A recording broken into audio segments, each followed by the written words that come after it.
মই উপস্থিত আছোঁ নগাঁৱৰ যিটো পঞ্চমুখী হনুমান মন্দিৰ আৰু নগাঁও পুৰণা ACC অফিচৰ ওচৰতে।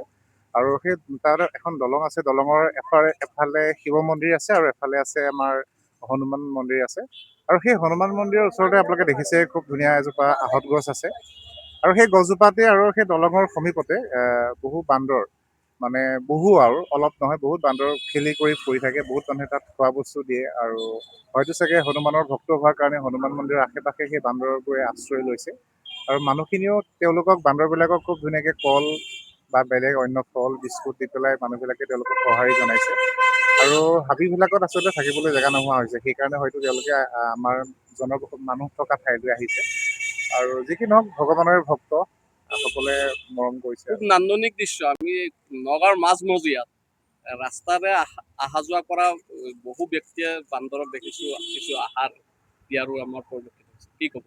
এইটো খুবেই ভাল লক্ষণ আচলতে। বান্দৰ হ'লেও আচলতে সি মানুহৰ এটা প্ৰজাতিয়ে হয় আৰু প্ৰভু ভক্ত হয় আচলতে। সেইকাৰণে অপকাৰ আচলতে নকৰে যদি আমি অপকাৰ নকৰোঁ। যদি আমি তেওঁলোকক অপকাৰ কৰিবলৈ বিচাৰোঁ তেতিয়া তেওঁলোকে আমাক অপকাৰ কৰিব। কিন্তু মানুহবিলাকে যেনেকৈ মৰম দিছে তেওঁলোকে সেইকাৰণে আছে, ইয়াতে আশ্ৰয় লৈ পেলাই আছে।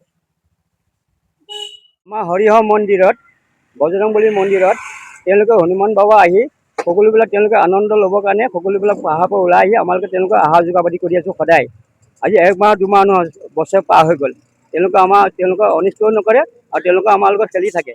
আহাৰ পাতি আমালোকে যোগাৰ কৰোঁ, দোকানৰ পৰাই বিস্কুট সামগ্ৰীবিলাক আনি তেওঁলোকক আমি আহাৰ পাতি যোগাৰ কৰোঁ। বাকী ৰাইজেও দিয়ে তেওঁলোকে আনি পেলাই, তেতিয়া তেওঁলোকে আমাৰ দেখিবলৈও ভাল লাগে, চায়ো ভাল লাগে, খেলাবিলাকো ভাল লাগি থাকে, সকলো ৰাইজে হাঁহি থাকে। সেইখিনি আমাক ক'বলৈ অনুমতি। ঠিক আছে। নাই কাকো ক্ষতি নকৰে, কাকো ক্ষতি কৰা নাই এতিয়ালৈকে বৰ্তমান। তেওঁলোকে আহে নিৰ্দিষ্ট জেগাত বহি থাকে, আমালোকে পাৰিলে দিওঁ আৰু নালাগে কোনো আপত্তি নকৰে। তেওঁলোকে নিজকে নিজে সন্তোষ হৈ থাকে। দেখা পোৱা গৈছে সকলোবিলাক তেওঁলোকে পাহাৰৰ পৰা আহি দল আহি যায় আমাৰ মন্দিৰ, হৰিহৰ মন্দিৰত আৰু বজৰংবলী মন্দিৰত। এই দুই ভাগতে তেওঁলোকে আনন্দ চলি থাকে। নগাঁৱৰ মাজমজিয়াত দেখা পোৱা গৈছে পথেৰে অহা যোৱা কৰা ব্যক্তিসকলেও বান্দৰক হয়, কিছু খাদ্য সকলো দিয়া দেখা যায়, সকলো পায়। তেওঁলোকে ভোগ কৰে, তেওঁলোকে খোৱা পানীবিলাক সকলো দিওঁ, আমালোকে তেওঁলোকক যোগাৰ দি থাকোঁ। ইমানখিনিয়ে ক'বলগীয়া মোৰ বক্তব্য। ঠিক আছে।